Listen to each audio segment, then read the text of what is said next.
Hello, YouTube. What is up? It is another live show here tonight. I'm John Kurtz. Welcome into the channel. A lot to talk about today. I am fresh off of spending a little bit of my day over at T-Mobile Center just down the street where Big 12 Media Days were happening. And that means I got to see our king, everybody. I got to see Mr. Brett Yormark. Now, I did not talk to him. I will say that I was with my guys that do the 3-Maw pod with me. And we tried to get Brett Yormark for an interview. We tried. All right. We talked to Bob Berta with the Big 12. Well, Derek, anyway, did. We tried to wrangle him. The response we got was, there's a lot of things we got to do. We'll try to hit you guys up later in the afternoon. And then, of course, it never happened. But we attempted. All right. So I just want you to know off the top here, YouTube family, I did my best through my friend to try and get Brett Yormark for an interview. It didn't work out. But Brett Yormark was talking today, and one of the big newsbreakers that we get a story from today is Dennis Dodd. I saw plenty of Dennis Dodd at Big 12 Media Days trying to track down Brett Yormark, so I know that he was hot on the trail of potentially what it was that he got in this story that we're going to talk about here today. So you see in the video, Brett Yormark is busy telling people it could be just a matter of weeks before the Big 12 has a new TV deal with ESPN and Fox. And that basically, the way he frames it, the Big 12 has a decision to make. Do they want to do this right now, or do they want to wait and bet on themselves and wait 16 months until the regular window would open? So it's, do you want to do it now? Do you feel like strike while the iron's hot now? Is it hot enough, or would the iron be hotter in 16 months? But this all could move very quickly. And in Pac-12 country, I mean, this could be seen as a pretty bad thing because all of a sudden the Big 12 would be getting their deal done before taking up some of the prime real estate and time slots from ESPN and company.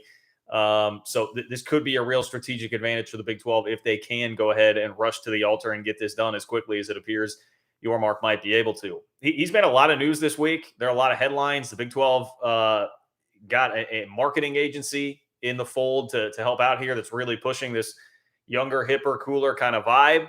And I have heard some pushback to that, which I think is interesting, and we can discuss that if Yormark is going to overboard with some of those things. But at least right now, a lot of the interest is about this TV contract and what's happening there. And the other part is CBS Sports Report included a little note from industry sources that Pac-12 schools could still be enticed to leave if the Big 12 gets this deal done with Fox and ESPN. And the Pac-12 keeps moving towards Amazon. They could look at it and say, hey, even if the money's similar, the exposure is a lot better over here in Big 12 land. So, I mean, look, I guess it's just another war of words between us and Pac-12 country, because this week, and another thing we need to talk about is that John Wilner, who, again, I respect more than most of the rest of the Pac-12 propaganda machine, man, he was out on Twitter making some very bad points, I feel like. Parker from Stats of War, another great Big 12 Twitter follow that you should all be following out there. I mean, he called it obtuse. And I felt like that was really what it was. It was just a point that was like, it was an attempt at dunking that it's not even that the dunk bricked. It was just like, it was, what is that? It felt to me like dunking on a little tyke skull. Like, okay, what did that accomplish? So there's been some more back and forth. The fire was stoked again between Big 12 and Pac-12 Twitter a little bit this week. Obviously, we've got a great slate of games coming up this week, headlined by TCU, K-State, and Oklahoma State, Texas. We've got quarterback health all over the place. Who's healthy? Who's not? Is Spencer Sanders going to play? I mean, that line in the Oklahoma State-Texas game would certainly indicate to me that Vegas doesn't think he's going to play, or at least if he does, is not very healthy. Blake Shapen, is he going to play for Baylor? Again, that line would tell me that he probably is, because they're over touchdown favorites at home against Kansas. So there's a lot going on here. There's a lot going on here, guys. And I'm happy to talk plenty of football. Most of the notes I have, frankly, today, and most of the stories that have happened in the last 3 or 4 days have all been much more regarding the Big 12 TV deal and realignment related things. So it may be a realignment heavy show depending on where you guys all want to go. But that is going to be up to you. And as I'm saying that, I realized that I forgot to tweet the link here. So Zach, I see your donation. I will get to that in just one moment. Let me make sure I get this link tweeted out here.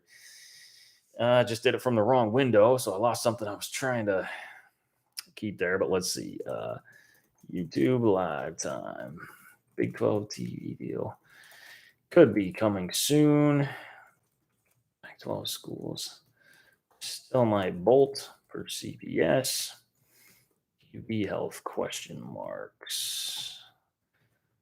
across the league. Bam. All right, got my link out. Thanks for bearing with me, guys. Here's the deal. You can dictate the content and where it is that we're going tonight. If you want to talk more about the games that are going on, less about realignment-related things, you can certainly do that by getting in the chat, clicking the $ below the chat box where it says say something. That is how you donate. It is always much appreciated. It's a way that you can support the work that I'm doing, bringing you Big 12 content week in, week out. I'm not able to do it without the support of you guys, so I greatly appreciate that. But it's also a way for you to get your voice heard. You want me to say something? You got a big question for me? Line it up there. Click the $ below the chat box where it says donate, or where it says say something rather, to donate, and you can do it that way. Also, if you could like the video, I would appreciate that. Approaching 100 people here in the chat. 26 likes, so honestly, that's not bad. You guys are doing a nice job tonight. I appreciate that. But if you could like the video, totally free and an easy way to help support the channel as well.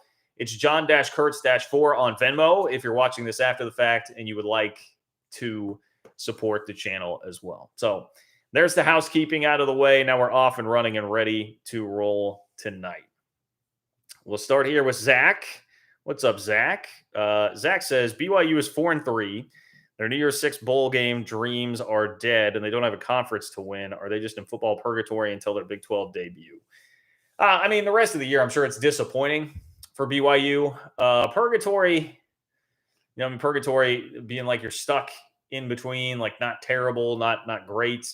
That might be a fair analogy. But I think with BYU fans, and I don't mean to speak for them, they certainly can speak for themselves. We typically have plenty in here. I think most of it would just be you turn toward the excitement of next year now, right? I mean, you start thinking about coming into the Big 12 and what the future is going to look like. Tough result, certainly. I know there's a lot of problems right now with Kalani Sitake's defense. I was just looking at I saw a tweet earlier today about where they're at in terms of the metrics and defense across the country. And I forget which specific metric it was, but it was like 84th and they were 83rd last year. So it's been a couple years of a defensive struggle a bit for BYU. And that was definitely a problem against Arkansas on Saturday, who hit a 50-burger on them, dropped a 50-burger on them. Though I saw plenty of Arkansas fans commenting once again on how nice BYU fans are. Man, I saw BYU was like handing out ice cream to the visitor section. Like, could you get more nice possibly than BYU? I'm not sure that it gets much better than that, handing out ice cream to the visitors. But yeah, I'm sure it's tough. I'm sure it's frustrating because this is a program that's been to some pretty high highs here recently, and obviously throughout their history has as well. But makes it a lot easier when you have something to look forward to, right? If you have times are tough, your job sucks, you have a trip to look forward to in a couple of months. That's a really nice way to kind of reframe things and just change your general outlook, right? You have something to be excited about and something to look forward to. Well, BYU has that, man. They've got a trip to Sandals Big 12 coming up in just about a year. So I would think that would help lessen some of the sting of this season. But it is definitely disappointing, no doubt, because there was some hype for that for BYU going into the year. They played a really high-profile schedule. That's the other part of this. You play a lot of high-profile games. That can be good and it can be bad. And unfortunately, it's been more bad than good for BYU so far this year. They did get some nice run for the Baylor win, but now Baylor has started to struggle. BYU is starting to struggle. And you've had the games against Notre Dame, Arkansas, and Oregon now that have not gone so well for BYU. So it can be a double-edged sword, but I certainly commend them for going out and playing the schedule that they have this year. Clearly a team and a program thirsting to be in a conference, which makes total sense. And look, I just continue to do what you can the rest of the year, get what you can as much as you can momentum-wise heading into the Big 12. And I think BYU is going to be just fine. I don't worry about a general big dip in the program or anything like that. And they have, as fans, I would think, a lot to look forward to with the Big 12 coming up here. But definitely appreciate you weighing in there, Zach. That New Year's Six spot for the Group of Five, very interesting. Now, I think we talked about this a little bit the other night, but I definitely have my eye on Tulane. And I did, I should throw this out there. Cincinnati, I always pick a lock of the week on the 3-mod pod that I do. And that's the K-State specific podcast that I do. And my lock of the week was Cincy -3 against SMU. I really like that. Cincy coming off a bye week after a fairly sluggish performance the week before against South Florida.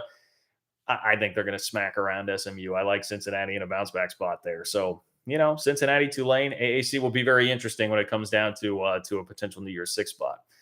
Hank, what's up, Hank? Thank you for the donation. Hank says, give me your Big 12 team tiers. Thanks for your dedication to the channel. I enjoy listening. Well, I appreciate you, Hank. Thank you for being here. Thank you for supporting the channel. And let's see, with that question, it's interesting. I was just looking at Big 12 tiers from, it was my guy, Robbie Triano, who tweeted it out, who is the producer for one of the shows on Sirius Big 12 Radio on the satellite channel. And their tiers, I forget, is it Gabe Eichert that does a show? I'm trying to remember exactly who it was that did the show with him that they did their tiers. But I thought it was really interesting. They were kind of shaking things up a little bit, where they have it in 4 tiers, and they had tier 1 was K-State, Oklahoma State, Texas, TCU, who you would expect up at the top, right? Tier 2 was totally blank. So tier 1 was Big 12 title contenders. Tier 2 was labeled as like fringe Big 12 title contenders, and there was now nobody there in tier 2.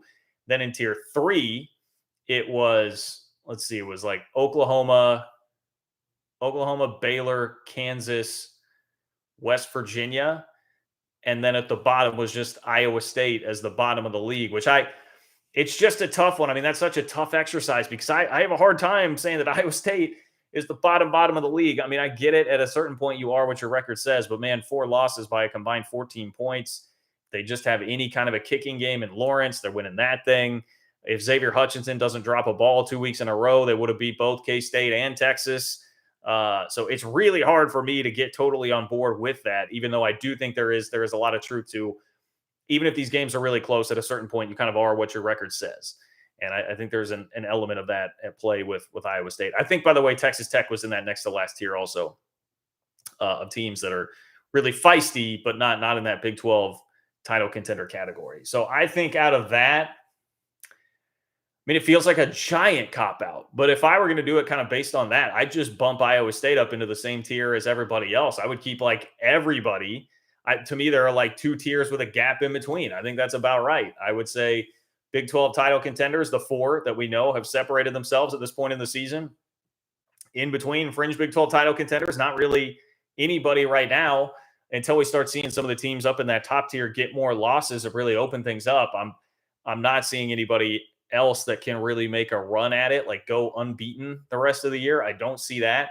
But I also don't see anybody lagging behind everybody else. I mean, I just laid out Iowa State's resume here with the fact that they have hung tight with so many teams in Big 12 play in tough spots. And then, beyond that, like West Virginia, we thought might be the bottom, and they just beat Baylor. I mean, they just had a huge win. So I'm not going to do that to West Virginia either. I don't feel like anybody really in that group has separated itself a ton. Kansas, great start, hot start, took full advantage of it, and they deserve a lot of credit for that. But now appear to me to be fading back kind of into more like a 6 or a 7 win team this year, as opposed to like everybody opening their eyes like, man, is this going to be like an 8 or 9 win team that can challenge for Arlington? That was the thought there for a little while, and it appears that Kansas is fading a little bit back, in large part just because they don't have the horses on defense right now. Clearly that offense, I mean, the coaching job that they've done offensively is masterful. And even with Jason Bean, that offense is functioning at a pretty high level. But I think they faded back into that category for me. And like Oklahoma looked much better with Dylan Gabriel. They already have 3 losses, though. Do we trust them to be much more than like a 7-5 team? I don't know that you're going to find a lot of people signing up for that.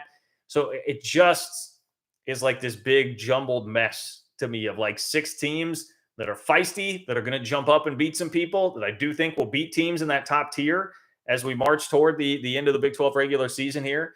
But I don't think they're going to seriously threaten for the Big 12 title. So that's, I think, how I would break it down at this point. I tried to do it a little more, break it up more when I was talking about it on Sunday. I'm just going to say to hell with that here and go a little bit more spaced out like that, because it's just too hard to separate. I don't know how you create legitimate separation between those other teams right now, those 6 teams, and then up at the top, the 4. Maybe the one thing you could say is if you really don't believe in Texas, like you really don't believe in Texas being consistent throughout the rest of the year, you could drop them. I could even see those. I mean, a lot of the national conversation would probably be elevating Texas, maybe even above K-State, Oklahoma State, and TCU, because people get so hypnotized by the Longhorn on the side of the helmet and the stars in the recruiting classes. And Quinn Ewers, who, by the way, did not play a very good game against Iowa State, was certainly not this otherworldly Heisman contender against Iowa State. So anyway, you get the point here, I think, with what it is that trying to get at with the tiers here. But it's a good question, and it's a really tough exercise right now if you're somebody that's following the Big 12. MJ Allen, what's up, MJ Allen? I appreciate the donation. MJ Allen says it's a coin flip for my Horns against Okie Light this weekend.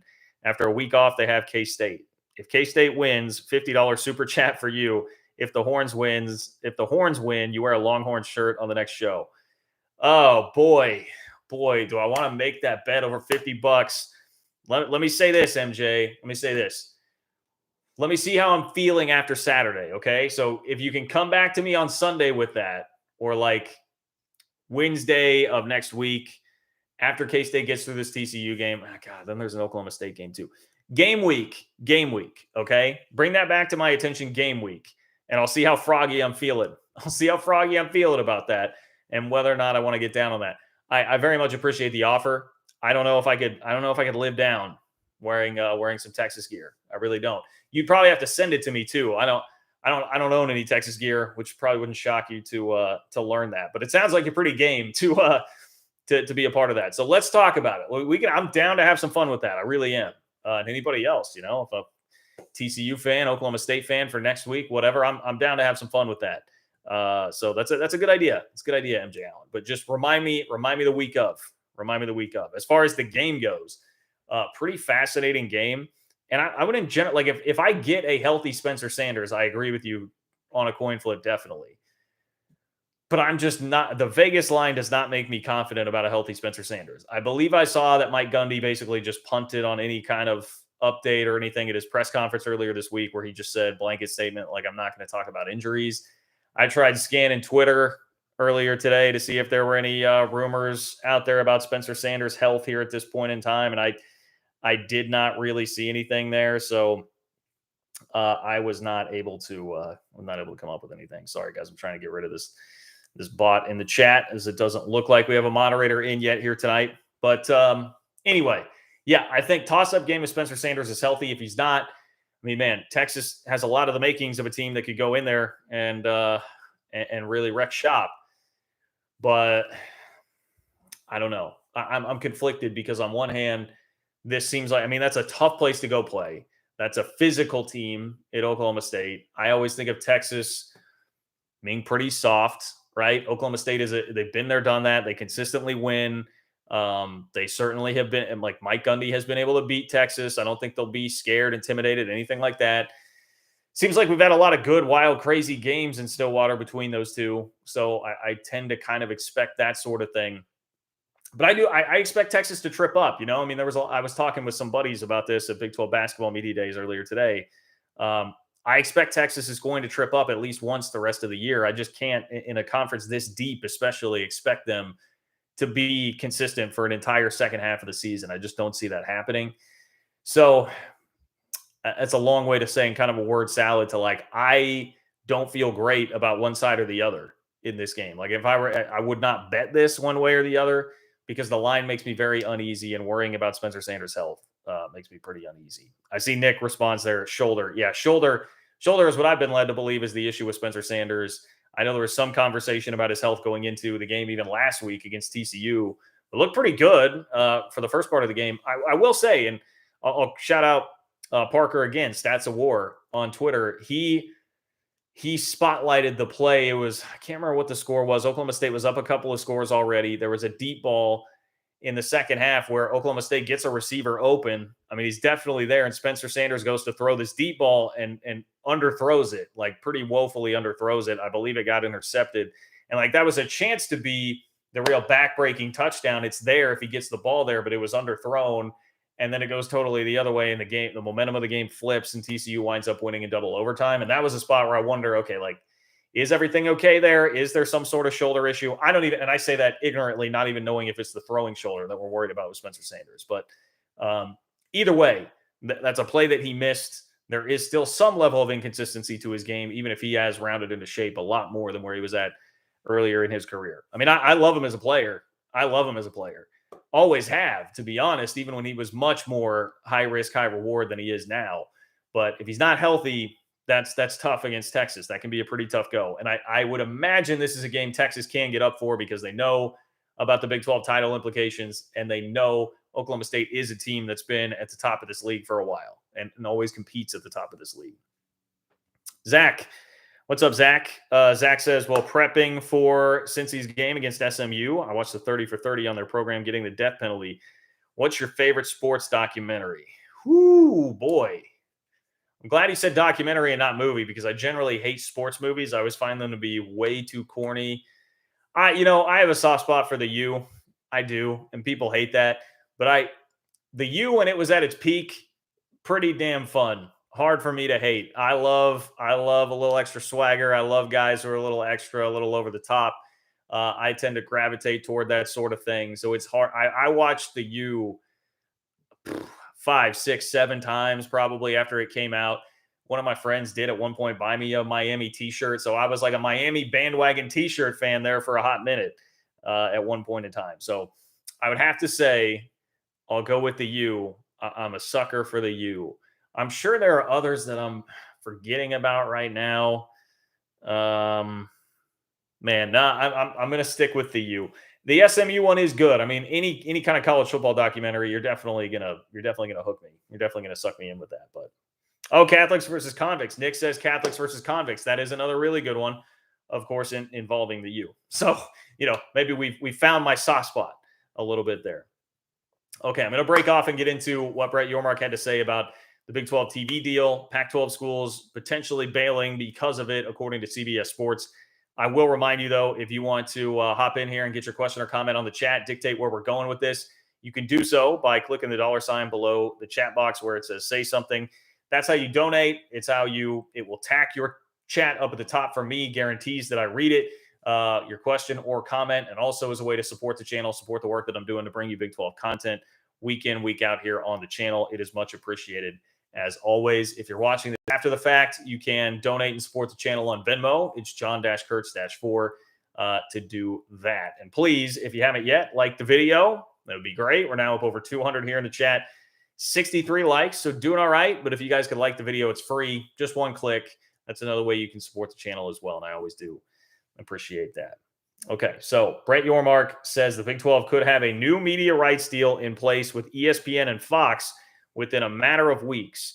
Now, Yormark said this specifically to, I saw a Sirius XM interview he did, Ari Temkin, my guy there at Big 12 Radio. I know tweeted out the audio of that, but CBS Sports also reported this. So the Big 12 could have a new media rights deal in place with Fox and ESPN within a matter of weeks. Sources tell CBS Sports. This is a Dennis Dodd story. It says the league has been aggressively pursuing a new deal ahead of the conference's formal negotiating window in 2024. The Big 12's current contract with ESPN and Fox expires after the 2024-25 academic year. While a new deal this far ahead of the expiration of the current contract is not assured, it could position the Big 12 ahead of the Pac-12 in terms of securing more lucrative broadcast windows. The Pac-12 is currently on the open market for a new contract as its current deal expires in 2024. So some of this, I think, goes back to, like, we heard from Pac-12 country that was one of the advantages the Pac-12 had for a long time, right? For so long, it was always about Pac-12 After Dark having that time slot and the fact that they're coming to market earlier than the Big 12. So they can pounce on it now. That was a real advantage for the Pac-12. And what this is saying here is like, well, maybe not so fast, my friend. Maybe if the Big 12 comes through and gets their deal done first, ESPN and Fox are going to prioritize some of the better windows there because of that, and the Big 12 will get a little bit of an extra bump. I wouldn't imagine that that's a huge incentive necessarily or anything that's going to really hurt the Pac-12, especially since it seems like the Pac-12 is trending toward Amazon. But it's a little bit, and every little bit helps. I think especially when you're trying to eventually make a compelling case here as the Big 12 that you want to build up something where it's like, look, we may not be like double the money that you're making in the Pac-12, but we can be the same or a little better, plus better broadcast windows, better exposure if we're not going to be on Amazon and we're actually going to be on ESPN and Fox, and we offer more stability because of where our conference is at and not having the wandering eyes of Oregon and Washington, or the wandering eyes in the Big 12 don't have the options that Oregon and Washington do. That's perhaps the better way to state it. So I think that's the case that you continue to try and build if you are going to try and lure the Four Corner schools at all. A little bit more here from the article. Big 12 Commissioner Brett Yormark told CBS Sports on Wednesday, if a new deal isn't finalized in the near term, quote, there is the option to wait 16 months for the formal negotiating window to begin. And again, in the other audio that I heard, where I believe it was on Big 12 radio, Yormark framed this more as, do we want to bet on ourselves? Do we want to go ahead and make this deal now, or do we want to bet on ourselves that in 16 months we will be in a better spot as a league? Which is a very interesting proposition, because that would be after you're going through a season of the 14-team Big 12, which could be wildly fascinating next year. I mean, could they generate enough buzz? Like, Yormark really believes in himself as a marketer, and Yormark is really making moves, more on that in a moment, in terms of trying to market the league. If he really believes down to his core that he's a guy that can do that, I would say a 14-team league where Oklahoma and Texas are having to make trips to Cincinnati, BYU, whoever it might be, that's going to generate a lot of interest. You're coming off a year here where the Big 12 is generating a lot of interest because it's such a fascinating conference this year, and we're getting big games and big matchups every single week. The TV ratings are doing pretty well. The Big 12 has performed incredibly well in the FS1 slots already this year. Some of these national numbers look pretty good. It seems like there is a more interest. Interest has increased here in the last couple of years in the Big 12. If that trend were to continue, and now you have your marketing arm behind it, and you would, for the first time, be getting that wild 14-team league with all the parity and everything you have, and then throw 4 other schools into it that have been pretty good here recently, maybe that's the ticket. Maybe that's the ticket to wait and see what your value is going to be then. I personally, I just get antsy. I want to strike now. I want to get a deal in place to start putting.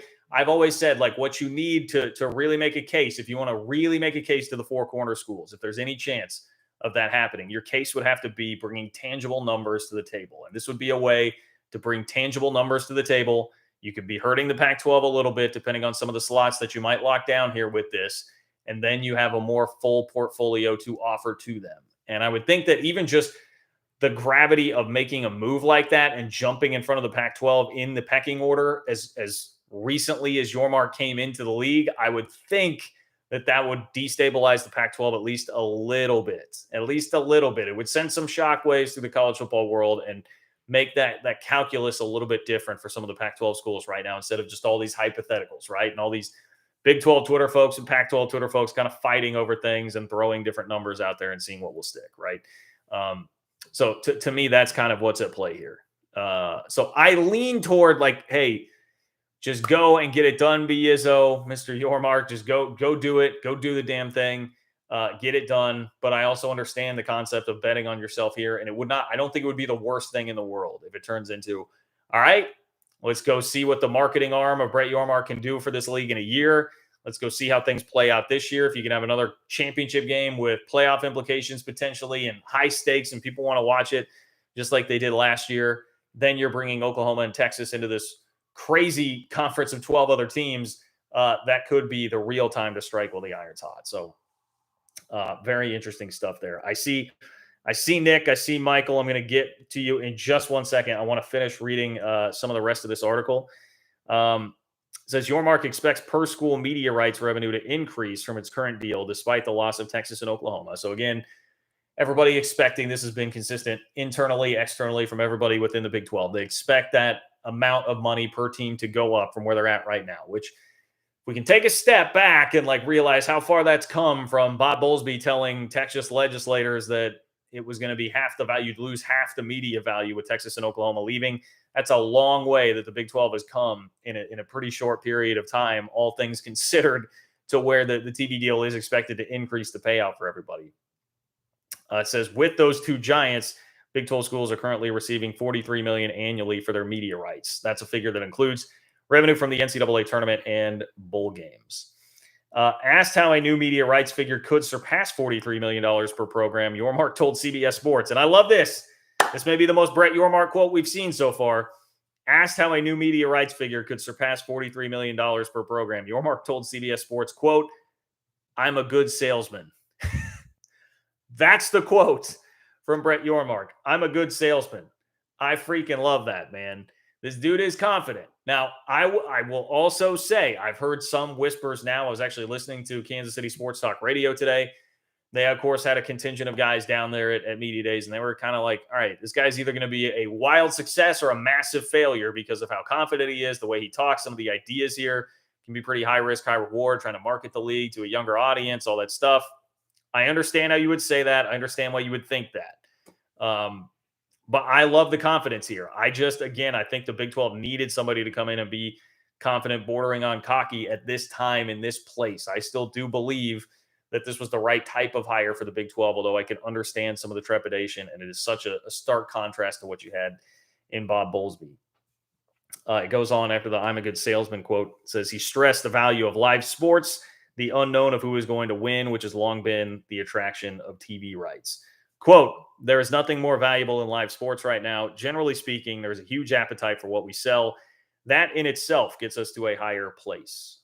Okay, so Brett Yormark, pretty confident there, pretty confident in his ability to, fetch a pretty penny. Article says, whatever the outcome, the Big Ten is expected to lead all conferences, with schools expected to make $75 to $80 million per year. Another quote from Yormark, he said, quote, I don't believe in flat. We've got to go up. We've made a very compelling case. We're also selling a future vision. If you buy into my vision of where we're going to take this conference, how we nationalize, how we build our brands in partnership, then you'll hopefully get to a point where you rationalize the number that I need in order to do this deal. Now, wouldn't it be fascinating to know what that number is that he needs? Yormark saying, there's a number that I need in order to do this deal. Let's get you guys on board for it. I would be very interested to know what that number is. You know, if Yormark has like a take it or leave it number when it comes to negotiating. But he definitely, he talks a big game. He talks a good game, a good and big game. And his resume backs up that he can do some very big things. He got that deal done that was the largest in North American sports history for NASCAR with their new sponsorship. I believe it was Nextel at the time, right? He got the Nets moved to Brooklyn. There have been a lot of major things he's accomplished. So I am inclined to believe that he's not just all talk, even if this is a much different sort of industry and environment than what he's been in before now in the college sports world. The other part of this that's definitely of interest is what CBS reports about the Pac-12. So it says CBS Sports reported last month the Pac-12 would be in danger of collapsing if the Big Ten was successful in adding Cal, Oregon, Stanford, and Washington. Kevin Warren, who had been public about his interest in expansion, has cooled on the subject recently, sources said. That backs up really what we've heard already. It says, however, the Big 12 remains interested in adding a Pacific time zone presence to its conference footprint. CBS Sports reported in July that the Big 12 was in discussions with Pac-12 schools to join the league. That same month, Pac-12 Commissioner George Kliavkov subsequently said no Pac-12 school is joining the Big 12. Here we go. If the Pac-12 signs a media rights deal that is heavy with streaming content, industry sources have speculated that might convince some Pac-12 schools to move to the Big 12 because of the decreased visibility of the Pac-12 without a linear cable home. If that happens, the Big 12 could promise a coast-to-coast conference located in 4 time zones with games positioned across all 4 windows. All right, so this brings up another aspect of what I was saying earlier, and this might also be, I may have totally missed the mark, actually, in what I was saying earlier on the bet on yourself sort of thing. This could be more not just betting on yourself by waiting 16 months to do your TV deal, but also betting against the Pac-12. If the idea here is the Pac-12 has no real options, they had their exclusive window already with ESPN and Fox, didn't like what they got, didn't like the deal that they got, so now they're going to go shift toward Amazon and be mainly streaming-centric. That's going to be less exposure than being on Fox and ESPN. So if that's a thing that happens and those schools look around and they're like, oh, man, we know the Big 12 is about to link up with Fox and ESPN. Linear is eventually going to be the way all this goes. But right now, we still need more exposure. We need to actually be on networks where we can tell recruits, hey, we're going to be on Fox. We're going to be on ESPN. We'll be on ESPNU. Instead of, hey, do you have Amazon Prime? Can you go get a Fire Stick? That can be a tougher conversation to have. It certainly is a little bit more of a roadblock. If that happens and Pac-12 schools aren't happy, maybe that's the message. Like Big 12 continues to have success. You now have a better marketing arm. You're becoming a sexier, more attractive brand nationally, and you're going to be Fox and ESPN as opposed to being cast off on some streaming network. I remember plenty of times there have been games I wanted to watch that were on the Pac-12 network, and you just kind of throw up your hands like, whatever, I can't find it. Now, Amazon Prime, that's a much different deal for me. I can get that pretty easily, but not everybody can. Not everybody is as young and hip as 33-year-old me, okay?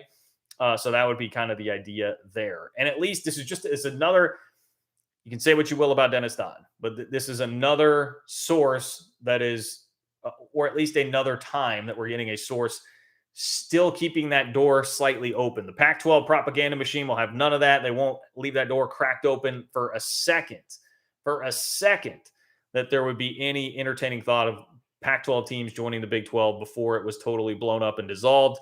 But there are at least some that are more legitimate here, leaving that door cracked open. And that's all I'm doing. I'm just leaving it cracked open. I don't think it's a likely outcome at this point, but I would definitely leave it cracked open, because the case would be you guys are going to be playing off in Siberia and some crazy website that you got to download. Try telling that to, boomers at this point in time who might have a tougher time getting Amazon Prime. No offense, guys. And we have more stability. We'll have comparable or perhaps more money and much more exposure. You can build a pretty full case there as to why life would be better in the Big 12. So interesting stuff. We'll continue to monitor that. It seems like this isn't going away. If Yormark says within a couple of weeks, we'll make a decision, and within a couple of weeks, this could legitimately be happening. So Pac-12 propaganda machine, sure that they will have a nice spin in response to that, because if we have time for it, I did want to take you through a little John Wilner interaction that he had with Big 12 Twitter earlier this week, just trying a ridiculous attempt at trying to dunk on everybody in Big 12 country. All right, Nick. What's up, Nick? Patiently waiting. Thank you, Nick. I very much appreciate the donation. Thank you sincerely for the support and for being here and being a great fan of the channel, and for chipping in once again. Let's go. All right. Nick says, heard your thoughts on the Oklahoma State-Texas game. How do you feel about your Cats against TCU? We'll be pulling for you guys. If we both, OSU and K-State, win, it sets up a huge showdown in Manhattan, which I will be attending. Oh, I love that. Nick, we got to connect, man. Hit me up on Twitter at JL Kurtz next week. I will be in Manhattan for that game. I am going to have to get me a ticket. So also, at JL Kurtz on Twitter in the DMs if you got a ticket, because I'll be in the market for a ticket for next week. But, okay. I have a little inside info for you, Nick, on this. And I feel like I can say this because it's been, I think we talked about it on my podcast, 3Ma, that'll be coming out tomorrow. I tweeted about it a little bit. But I have been told K-State, Oklahoma State is on the short list for College Game Day next week. The list basically is K-State, Oklahoma State, Syracuse, Notre Dame. I would imagine contingent on Syracuse beating Clemson this week. If they were to pull that upset and continue to be undefeated, that becomes basically the next iteration of the Kansas story with a team undefeated late in the season. They've never been to Syracuse. So that is a factor to consider there. And even though Notre Dame is pretty mid this year, Notre Dame is still a brand, and that would, you can understand why Game Day would want to go to that. The other one in contention is Penn State, Ohio State, which that seems a little more overdone. That's kind of been done before. They've been to Penn State plenty of times before. It feels like a game Ohio State wins by 3 or 4 touchdowns. So, look, if K-State and Oklahoma State both win, there is a legitimate chance that College Game Day would be there. I do definitely believe that. So, it would be great, Nick. It would be great if we could both get that win. I'm going to be jacked for it no matter what. I think no matter what the circumstances are, that's going to be a pretty big game with a fired-up Bill Snyder Family Stadium. Rest of the home games this year, sold out, standing room only tickets. K-State has done a great job with attendance this year. It's going to be a really awesome atmosphere, but could be ramped up even more, and maybe get some College Game Day in the house for that. As far as my thoughts on the game, well, one thought I have is that K-State TCU deserves a hell of a lot better than being on FS1, which does suck, and that underscores in a way some of the problems with the Big 12, although some of this is kind of unavoidable because they're getting pushed out by baseball. So it's Phillies Padres that is going to be on Fox. And instead, we get FS1 and we get Tim Brando. Not a big fan of that guy on the call, but I digress. K-State, TCU deserve better. The Big 12 deserves better than that. That does suck. As far as the game in and of itself goes, I feel like K-State's in a pretty good situational spot here. Taking all the X's and O's out of it, TCU back-to-back weeks has played huge games. Game Day was there in Lawrence, right? And they took a real good shot from Kansas. Jason Bean, backup quarterback, throwing 4 touchdowns in the second half. They took a real good punch from Kansas and were able to win that game, right? That's a big win. You win with a ton of eyeballs on you after playing the College Game Day game. Then this past week, Oklahoma State, an unbelievably physical team. I always go back to 2012. K-State lost to Baylor, but I really think that loss started 2 weeks before when they played Oklahoma State, and they got kind of beat up. And Cullen Klein in particular got pretty beat up. And it just feels like Oklahoma State does that to a lot of people and has over the years because they're always so damn physical. So you go play a 2-overtime game with Oklahoma State that is not only physically draining, it's emotionally draining. Max Duggan looked like he was having some issues. Like how totally healthy is he? Maybe there might be some lingering stuff there, but it just, more than anything, it's just an emotionally draining couple of weeks where close games, you have this big comeback at home against Oklahoma State. Now everybody's telling you how awesome you are. There are discussions about, like, is TCU on the fringe of the playoff talk at this point? So everybody's been patting you on the back here. And now you have another tough game against the K-State team that, while they did win last time out against Iowa State, it was not the type of impressive win that has a bunch of people talking. It was a 1-point win in Ames.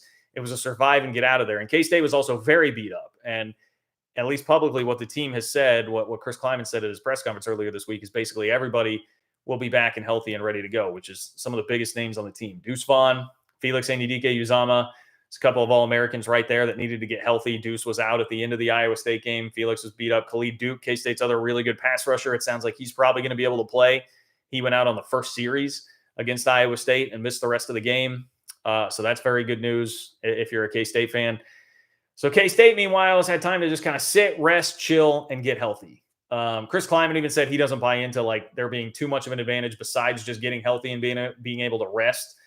So I'll kind of side with him on that. I'm sure it's not like a monster schematic advantage or anything like that. But K-State, I think, from a situational standpoint, is in a pretty good spot here to be very competitive. So I feel fairly bullish on their chances. But the thing with TCU, they have dudes. They have a lot of talent. Even with Gary Patterson, I mean, they were recruiting like the third best team in the conference. So it's not like Sonny Dykes inherited a bare cupboard, and Max Duggan's been playing incredible. And even after playing a half of, just really pretty bad football and being totally outplayed and outclassed by Oklahoma State, they were able to come back and win that game at home. So I tons of respect for TCU, and I'm feeling toss-uppy kind of game. Seems like some of the Vegas money that's been coming in, some of the sharp money, it would appear, has been on K-State to pull that line a little bit lower. So I feel good about that too. I'm fairly optimistic. Here. So let's hope, Nick. Let's hope. If the Pokes and the Cats get a win, we can get College Game Day in town for the Big 12 maybe next week, and that'll be good for everybody, right? That'll be good for everybody. Everybody here in the chat agrees, 100%. I hear no objections to that. Let's do it. But no, I appreciate you, man. Thank you, Nick, for being here once again tonight. All right, Michael. What's up, Michael? Michael says, heard the new four are taking a discount until 2026. That true or just assumptions? Seems strange given their contribution. Well, I've not heard or seen like anything official on that, but I do know that I believe that's what happened when TCU and West Virginia joined the conference. That is the case in a lot of situations when teams join new leagues. They're not like fully vested, quote unquote, members right away. So that would not be out of precedent if that were the case. But I do not have specific details for you on that. Unfortunately, I wish that I did. But I have not heard or seen that. It would not shock me though. And I get your point. They're coming in a time of need. They certainly will be contributing a lot. That's just sort of been standard operating procedure to there being just a little ramp up period before you're getting the full benefit there. And a part of that is, if you're the Big 12, you look at it and be like, well, look, you guys are getting a big upgrade here. It's still going to be more money than what you were getting in your previous leagues. It seems like a way that usually kind of goes, but I wouldn't take it as any kind of slight. By the way, Michael did say hashtag go Cougs, hashtag new Big 12, hashtag family on 12. Like the hashtags, Michael. Like the hashtags, and go Cougs. So BYU fan sounds like there, because that is COUGS. I believe that's what I learned, right? That's BYU, not Houston. But it's a good question, Michael. I hope that we get some clarity on that. Coming up soon at some point. And to your point, BYU in particular has been a really good partner and being willing to play some of those games in later time slots. So maybe this is new and it's not going to be like that. We are kind of in a new world and a new age in college athletics. The precedent doesn't have to necessarily stand here. Obviously, with all the changes, precedent doesn't mean a whole hell of a lot to anybody anymore in college athletics. So I could be totally off on that, but it is my recollection that that's how that's worked with some teams in the past. Connor, what's up, Connor? Connor, I do not see a question or comment attached to that. I appreciate the donation. I appreciate your support. If I'm missing something, I do apologize. I'm scrolling down a little bit. Okay. I see Connor says, Sikkim, 365. Shout out to Smokey and those guys. Sikkim 365 said earlier today it's $60 million per year rumored. Well, that'd be awesome. That would be awesome. If it's I don't know if that's in reference to the Big 12 or the Pac 12. I was not keeping up totally with the chat there, but that would be great. 60 mil a year would be great if that is what it is. R Web, what's up, R Web? R Web says, I'm a businessman for this businessman. Of course, referencing one of the great Jay-Z lines, frankly, one of the great rap lines ever from Jay-Z. I'm not a businessman, I'm a business man. Can use the comma there, business, comma, man, punctuation important. Love it. Another B Izzo quote. Yes, it seems like B Izzo is doing his thing right now. Absolutely doing his thing. Glenn says, yeah, okay. Glenn asked basically the same question as Michael. Do the new 4 schools come in as full revenue partners or partial? So I'm sorry, this will be a little bit of overlap here, Glenn. But yeah, I do not know the answer to that. It is my belief that you've had that scenario play out before. Now, yeah, okay, you said revenue partners, not members. Okay, full revenue partners or partial.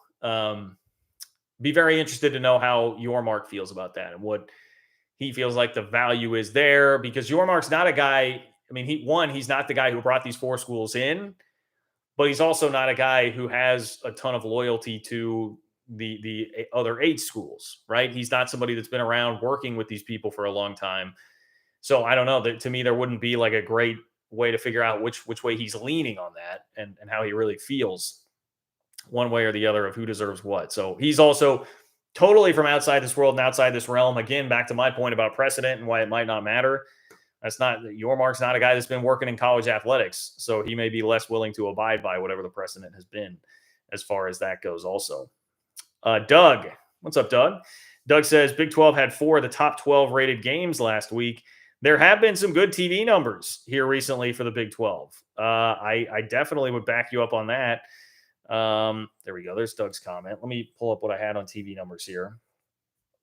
Well, the reason I had some of that is because that was the point John Wilner was making, where Wilner decided to start trying to take a shot unprovoked at Big 12 country. It was because Oklahoma State TCU, so that game was on ABC. It did a number of 2.1 million, which was 1, 2, 3, 4, 5, 6, 7, 8, 9. That was 9th. Actually, and then Iowa State, Texas was 2.4 million, 7th most watched game of the weekend. USC-Utah was the highest rated Pac-12 game. It had 2.7 million. So not that much more, right? And first of all, good solid numbers for the Big 12 there. I think the most impressive thing we've seen from the league is Kansas TCU week, when there were 2 games on FS1. It was also Texas Tech, Oklahoma State. Both of those games pulling well over 1 million viewers on FS1 was tremendous news for the Big 12. That's the most impressive thing we've seen so far this year as far as TV goes. But so, like, looking at these numbers, okay, so USC-Utah does 2.7 million, only 600,000 more than Oklahoma State TCU. Both of these games are on network TV, and Oklahoma State TCU was up against the game of the year. It was up against Alabama, Tennessee, because I was watching both of those games on 2 different TVs. So you have the competition of all competition. Bama getting beat in a tremendous game in the 50s, upper 40s, lower 50s, right? That is a tough thing to compete with. And yet you're only 600,000 behind the brand that is USC when it was the game on in that night time slot. And so to me, it's like there's no point there to be made about the Pac-12 at all, because USC is leaving. And yes, they did perform pretty well, but it was not that much more than a game between 2 Big 12 schools staying that were in competition against the best game of the year between Tennessee and Alabama. But yet John Wilner comes out with this tweet where he just quote tweets all those numbers and says, TCU, Oklahoma State were both undefeated and on broadcast TV. Tell me again why the Pac-12 ceiling is the Big 12's floor. Rinse, repeat. They are closer in valuation than dissimilar. Big 12 might have the edge because of hoops, but it's on the margins, not a transformative dollar difference. And everybody saw that and immediately took to being like, what are you talking about? Because a USC game with a team that's leaving the Pac-12, like, barely outdrew an Oklahoma State TCU game, 2 teams that are staying in the league, when they were up against this immense competition from the SEC. What the hell point are you trying to make here? And then it comes off to me as like, is this a deflection tactic because Wilner realized that wasn't a great point? I don't know. I give him more credit than that. I think because he's a very sharp, smart guy. But he says his point was, so he quote tweeted, he finally takes a Texas Tech guy that tweeted that same thing at him. He quote tweets it and said, "You whiffed on the context, so let me help. The comp isn't TCU OSU versus USC Utah or even Stanford Notre Dame. It's that 5-0 TCU versus 5-0 Oklahoma State was up against 2-4 Michigan State versus 3-3 Wisconsin and got outdrawn." Okay. He says that's the reality for the Big 12 as it would be for the Pac-12 in a similar situation. All right. So the point in bringing that up to try and dunk on the Big 12 was that, hey, you got outdrawn by Wisconsin and Michigan State, which did 2.5 million as opposed to the 2.1 for Oklahoma State and TCU.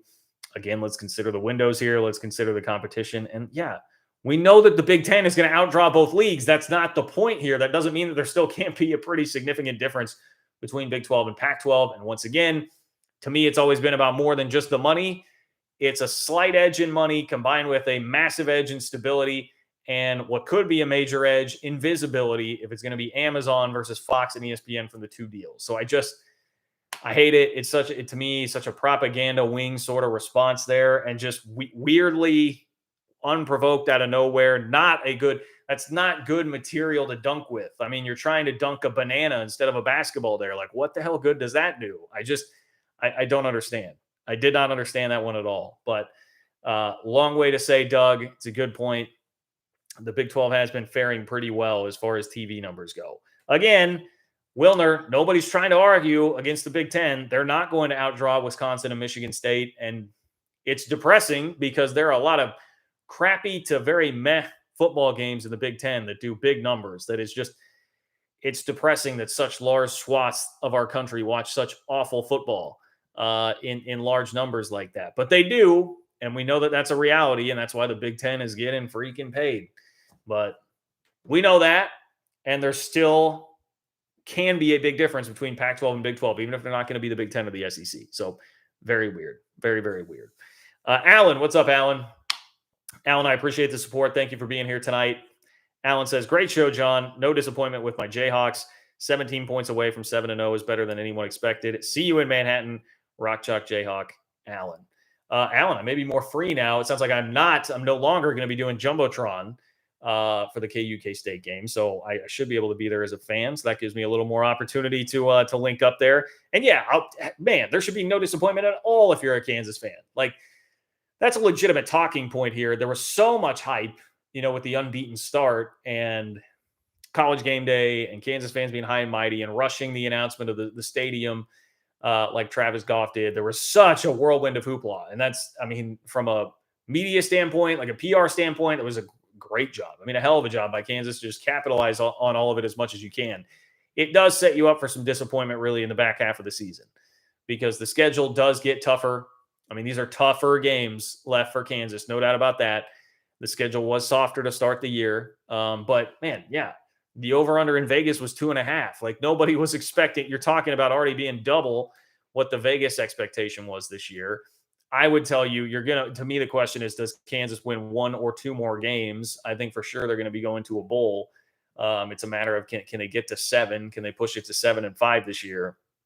I would not be disappointed at all. And another thing that would excite me more if I were a Kansas fan, actually, because of the Jalen Daniels injury, is that Jason Bean has played pretty darn well. Like, Jalen Daniels is not winning the game against Oklahoma. You scored 42 points.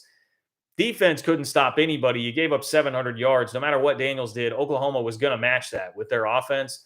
The fact to me that Jason Bean is playing as well as he has tells me that, Jalen Daniels is a very good player. Don't get me wrong. But it's much more about the system. It's much more about the coaching, the scheme that they have offensively that is clearly excellent. They get these receivers open, and I would take KU's receivers over K-State's, I believe, but K-State's receiving core definitely not a strength. But I guess I say that to say, like, they're clearly scheming guys open. They just do a really good job with it, and they've been able to combination of coach Jason Bean up from where he was at when they came in, which he was not a very good player when they took over this program.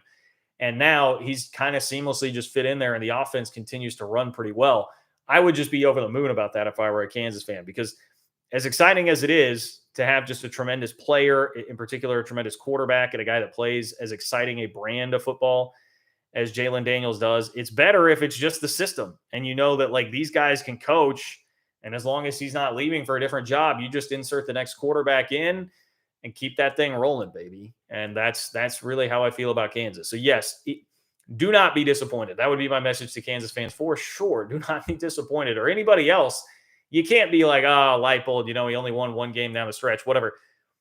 Man, if you told people at the beginning of the year they'd be 6-6 and get College Game Day to show up, like that is wildly exceeding expectations. So completely agree with you on that. Robert, what's up, Robert? Robert says, funny that the two best Pac-12 teams are UCLA and USC after announcing they're leaving to the Big Ten, but OU and Texas are limping into the SEC. Take that, Mandel. Yeah, I love that. I do love that. It's a hell of a year for LA to all of a sudden rise up, right, in college football. Now, Lincoln Riley makes a big difference there. They've got, really, it is just so perfectly LA. Lincoln Riley and Chip Kelly are the two guys raising those programs up this year as they're leaving for the Big Ten and greener pastures, so to speak. The interesting part about Texas and Oklahoma is like Texas seems to be in okay shape right now. We'll see how they finish the rest of this year. And again, I am very dubious of them like running the table. I'm even dubious of them finding a way to get to Arlington, but they're definitely in contention there. But they have a lot of talent. Sark is now winning some games. They're not a complete train. They've got Quinn Ewers, and then they've got Arch Manning coming in next year. They seem very set at the quarterback position, which we know is by far the most important position in college football. Oklahoma, yeah, they have Dylan Gabriel. He's a good quarterback, not a great quarterback. And then if he's out, they go to hell to where they can't even score a point. So, where's the long-term faith in what you're doing there with Venables and Levy, and not even taking into consideration here all the problems that they have defensively? It seems like Texas is set up fairly fine to go to the SEC right now, at least at this snapshot moment in time. And it feels like Oklahoma is in a lot more trouble. Just so much flux, so much unrest there with what's going on. Is Venables the guy? You got fans that want to go make a run at Matt Rule now that he's available and kick Venables to the curb already. Their defense is having problems, which is supposed to be what this whole move was about, instilling this tough defensive culture. So Oklahoma is definitely a mess right now. Texas feels like it's getting its act together a little bit. Wolf 58, man, what's up, Wolf 58? It's been a minute. Thank you, Wolf 58, for the donation and the support. Wolf 58 says, for Christmas, I'm asking Santa for one of the two SoCal teams to win the Pac-12 as they wave goodbye to the conference. Yeah, I'm that petty. Oh, don't put it past any of us to be petty, Wolf 58. Do not put it past any of us to be petty. I'm there with you. I would love to see it. And personally, this is how petty I am, Wolf 58. UCLA, yeah, that would be fine. They are fun to watch. I really like DTR as a quarterback. Really, really fun kid to watch. But Caleb Williams is more fun. And Lincoln Riley winning the Pac-12 would be more fun. Lincoln Riley finding a way to get into the playoff with one loss would be awesome. Would love to see it because I'm petty about that with Oklahoma fans. Oklahoma fans that were total you-know-whats back in July of 2021. Oklahoma fans that were total you-know-whats when anybody tried to come with any sort of criticism about what they would be this year under Brent Venables. It's been very satisfying seeing them get what's been coming to them this year. And I would love it. Love it. For all those Oklahoma fans who were soaking up Caleb Williams tears this past weekend, had roles reversed there. Caleb Williams wins the Pac-12 championship in Lincoln Riley's first year, while Oklahoma's fledgling as like a 7-5 team in the Big 12. So, yeah. Michael, what's up, Michael? Michael says, to be fair, I'd want BYU to the Big 12 for $15 million a year. Yeah, so Michael, as you brought up earlier, would they be like fully full members revenue-wise within the conference coming in the first year? And he says he'd take BYU at $15 million a year. I would imagine it's going to be better than that. And certainly even if it's that low, it would just be, I would think, like a 1 year, maybe 2 year thing, and then you'll be all right up and rolling. But yes, I think BYU fans seem to be so just excited to be in a conference, finally have a home and a pretty welcoming home here and a place that seems like it's going to be a really good fit. That, yeah, it's worth a short-term hit there, for the long term. Absolutely. Especially now that it looks like, again, Yormark has this thing moving in a pretty good direction long term. All right, just a couple more minutes here. This is like your 3-minute warning. 3-minute warning. If you have something that you want to get in, click the $ below the chat box where it says say something. That is how not only you support me and the work that I'm doing here on this channel to bring you Big 12 content week in and week out, but also a way that you get your voice heard here on the channel. So if you have something on your mind, make sure you get it in now And or speak now or forever hold your peace. I've got some other notes here about Brett Yormark to fit in.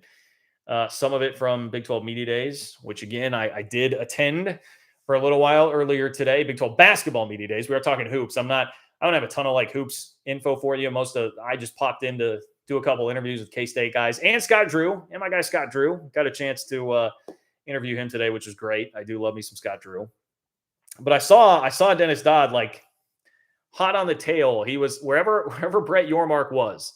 I saw Dennis Dodd trailing him, working him for whatever info, or just, I don't know. I shouldn't speculate too much about what was going on there, but he was definitely around Brett Yormark quite a bit today. And then he's the guy that drops the story about not only the Big 12 potentially having the TV deal wrapped up in a couple of weeks, but also that sources indicate Pac-12 schools could still be willing to jump if the Pac-12 is going to go with this deal with Amazon that doesn't have great visibility.